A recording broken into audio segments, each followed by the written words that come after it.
The origins of the Hungarian people and the language family they come from spark a lot of questions regarding their early linguistic, ethnic, and even geographic makeup. Many intellectual battles have been fought about the answers to these questions, and more than a few people have gone almost mad trying to solve them. Ultimately, a lot of these pursuits try to put modern frameworks onto the prehistoric Hungarian and Uralic language families ethnically, linguistically, religiously, and even racially. But the steppe cultures from which the early Hungarians emerged was very heterogeneous, and it defies a lot of categorization.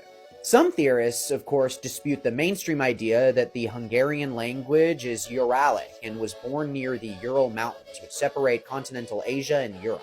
But even among those who accept that basic history, there's a big debate over whether they come from the Asian or European side.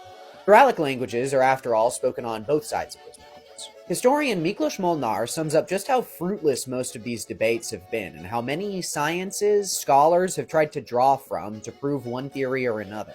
When linguistics fails, archaeology and historical geography are often summoned. And musicology as well is sometimes cited in these debates, with investigations into the popularity of the pentatonic scale among peoples from various regions, but these findings have continued to prove tenuous. Part of this debate even involved searching for the presence of prehistoric bees and bee cultivation, and determining which side of the Ural Mountains they would have been on, but this has since proved a pretty erroneous method for determining the language family's origins. But Molnar points out that ultimately there is nothing to suggest that the Uralic language speakers haven't been on both sides of the mountain since time immemorial, and furthermore, the Urals are far from impassable mountains. So ultimately there's no reason to believe that people wouldn't have migrated back and forth from one side to another since their earliest of days.